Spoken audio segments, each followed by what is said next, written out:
So, when you think of Japanese history, you probably think of a few key things. You probably think of things like samurai, ninja, bushido, seppuku, meditation, all of this kind of stuff.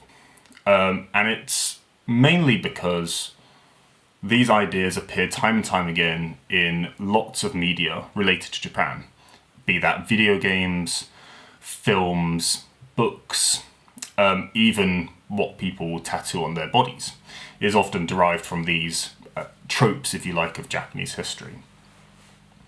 And Japanese history is extremely popular because of this proliferation throughout mainstream media. And so it's at times quite difficult to distinguish between the constructed idea of Japan within this form of media and the idea of Japanese history that's contained within archival records and archaeological sources. And so the intention of this video was to construct a list of, in my opinion, the 5 biggest misconceptions about Japanese history. So, you can't really talk about Japanese history unless you talk about samurai. And samurai have, there's lots of different ideas about samurai. One of the main ones, I think, is the idea of samurai as warriors. Extremely proficient martial artists who have big swords, wear body armor, fight for valor and honor, and are extremely brave, and all these different kind of ideas. And the idea of samurai has been around for an extremely long time in Japanese history. I mean, the word samurai derives from the word samurao, which literally means to serve. So they are military people who are serving a lord or a master. This was their primary function, and this is where they originated. And it was really the Heian period, so this is kind of 13th, 14th century, when the samurai first emerged as a powerful force within Japanese politics. We have 2 major samurai or warrior families. We have the Taira and we have the Minamoto. And so the first time we see the Taira and the Minamoto really flex their political authority is during the Hogen Rebellion, which was a war of a small-scale civil war of succession of the imperial throne. The Fujiwara, different factions of the Fujiwara employed variously Minamoto forces and Taira forces to fight out for their side. And eventually one side won, one side lost. But this kind of preceded the Heiji Rebellion. And this is the first time that the Minamoto and the Taira fight each other to see who can dominate the Japanese court. Taira Kiyomori wins out over Minamoto Yoshitomo and secures the ascendancy of the Taira within the court and within Kyoto during this time. But this Heiji rebellion really was just the precursor to a much larger civil war between the Taira and the Minamoto. So we have, again, Taira no Kiyomori against Minamoto Yoritomo. And this was a large-scale civil war that really encompassed a great deal of Japan and Japan's military forces. Eventually, the Minamoto win out, and the Minamoto, in an attempt to take political power away from Kyoto, establish the capital in Kamakura and begin ruling from there as shogun. The word shogun did appear before this period, but this is the first time when it was really imbued with the kind of political authority that we would come to see for the rest of Japanese history. So to kind of come back to the question, were samurai at this point really the sword-wielding, armor-wielding warriors that we've come to see them as? Well, yes and no. Definitely by the Kamakura period, while yes, they had lots of fights, they were more of a political force. They were incredibly influential in the court in Kyoto, and then eventually moved political power away from Kyoto, away from the emperor, created the emperor as a figurehead, and then ruled from Kamakura. So to merely see them as warriors, I think, rather downplays the political importance that they played within Japanese society before 1185 and afterwards. So I mentioned the term shogun, which I rather like the early 20th century English language historians who describe it as the almighty barbarian slaying generalismo. Essentially, it's the great general of Japan. But another misconception is that the shogun, after taking political power away from the emperor, became almost like a king in Japan. He was the almighty power and was uncontested by anybody else. So yes, although the emperor was reduced to just a figurehead by the shogun still derived his political authority or his ideological authority from the emperor. The emperor was still the divine child, the descendant of Amaterasu, the sun god, and the shogun, to maintain its legitimacy, the legitimacy of the position. It was important to maintain this link between shogun and emperor. So the shogun couldn't just go and depose of the emperor entirely. It still relied on the emperor to provide that ideological backing.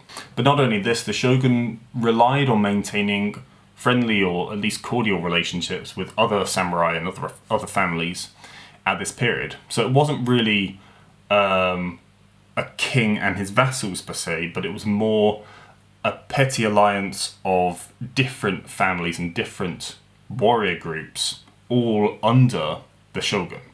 And as we'll see later on in Japanese history, if the families were displeased with what the shogun was doing, they were very capable of mustering their military forces and taking power for themselves. Another point that I see that is often raised about Japan is that it's an isolationist country.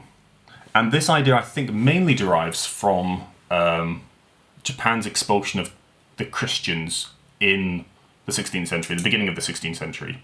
Once Tokugawa Ieyasu had taken power of Japan, him and his descendants were quick to remove European Christian presence from Japan, as they saw it as undermining their own political authority. And so this has kind of reinforced the idea that Japan at this point wants to be isolationist. It didn't want to have contact with Europeans or indeed anyone else. But such an assumption does rather overlook the relationship Japan continued to have with the Ainu to the north, who were on Hokkaido, and also with Korea, who they engaged with through the western island of Kyushu, and particularly through the small island in the Sea of Japan of Tsushima. Because throughout the Tokugawa period, so 1615 all the way until 1868, Japan continued to trade with Korea. They traded in sea cucumber, ginseng, silver, copper, and there also continued to be embassies from Korea. These Tsushinchi would travel from Busan into Tsushima, and they would travel all the way through Japan, reaching Edo, or modern-day Tokyo, to have an audience with the shogun. And this would happen throughout this period. Rather than thinking of Japan as an isolationist country, perhaps it's better to think of Japan as a country that was selective with who it wanted to maintain relationships with. Clearly at this time, Christians were not on the table, because the Tokugawa domain was anxious that the influence of Christianity would undermine their own hard-fought political hegemony. But the Ainu, who were trading in iron, and the Koreans, who were trading in ginseng and sea cucumbers, these were still valuable people to maintain contact with. And so it was really a case of the efficacy, if you will, of their relations. Is it beneficial for me to maintain a relationship with the Christians? No, but it is beneficial to maintain a relationship with the Koreans, and so they did. Point number 4, I want to go back to samurai. There's an idea that samurai were rich and powerful within Japanese society, that they, as warriors, held a certain prestige in society. And this also probably derives from some historical knowledge of Japan. Japan, during the Tokugawa period, society was divided into 4 different strata. So it's called the Shi no Kosho. So Shi is samurai, No is the farmers or the peasantry, Ko is the artisans, and Sho are the merchants, so right down the bottom. But it's important to note that within the strata of samurai, there were ranks within that as well. So you have the Shimpan, the Fudai, and the Tozama. The Shimpan samurai were those that were directly, by blood, related to the shogun. So these people obviously had a great deal of political authority and a great deal of political power. They were given large domains and large fiefs, and they lived a very comfortable life.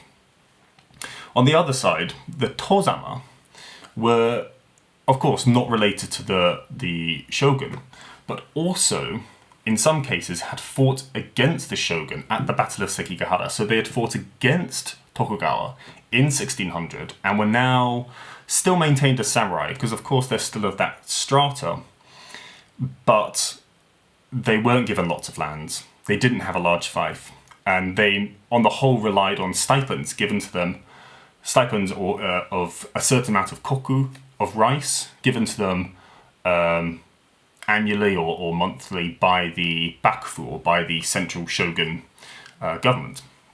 And the result of this is the Tozama who were receiving the lowest level of stipend from the bakufu were often being paid less than the people serving the highest shimpan samurai. So as we move forward into the 18th and 19th centuries, standard of living did improve, but actually these stipends generally remained fairly static. So food, this sort of thing, was becoming more and more expensive while the stipend was staying the same. However, because the samurai maintained this rank within the hierarchy of samurai, they were prohibited from pursuing any kind of other mercantile activity, for example. They couldn't engage in anything that a merchant would, or any kind of lowbrow activity. And so many of the samurai fell into periods of real financial difficulty. And one really illustrative example of this is Katsu Kokichi's Mutsui story, which is an autobiography of an adopted son who was adopted into a fairly low-ranking samurai family, and who was not entitled to receive any of the financial benefits of being in the family, apart from just his small share of the stipend. And it's been described as a kind of a picaresque novel. He's kind of a roguish hero who goes about and sells swords and gambles and acts as people's bodyguards and gets involved with all kinds of women and basically really struggles to get through life. And so, yes, when we think about samurai, to think of all samurai as being wealthy and powerful probably doesn't tell an accurate enough story. And yes, by the mid-19th century, these samurai were becoming increasingly agitated and increasingly angry at their situation. Couple this with the arrival of Europeans and unequal treaties, there was generally a feeling of anger within Japan that eventually erupted into the Boshin War, which would see the downfall of the shogunate and the rise of the emperor as the not just the figurehead, but the sole holder of political authority within Japan. And when people think about this Boshin War, often the conception is, right, so the people who were supporting the shogun, these were the true samurai. And they kept on supporting the shogun using swords and armor, and they were traditional samurai values. Whereas those kind of loyalist upstarts who supported the emperor, these people were using guns, using military technology imported from Europe, using cannons, and so it was always this kind of guns versus swords fight. But the Boshin War and the war between the shogunate and the loyalist imperial forces, it wasn't just an old versus new. In fact, both sides throughout were using guns and were using technology that were imported from the Europeans. So we almost see a kind of proxy war where the shogunate forces are actually being backed by French capital, while the imperial loyalist forces are being backed by British and American forces. And for the loyalists, this was a little bit of a catch-22, in the sense that one of the rallying cries of the emperor and of the loyalists was sonojoi, which meant it meant venerate the emperor and expel the barbarians. But obviously they were relying on European technology to win the battle against the shogunate forces, to elevate the emperor to the point where he is the single political authority in the country. And so when the loyalists won, they were very quick to drop this rhetoric of sonojoi and reconstruct the country in using European methods of governance. So anyway, I'll probably leave it there because I think that's all I have to say. So if you have any other suggestions or anything, please let me know. Okay, thank you.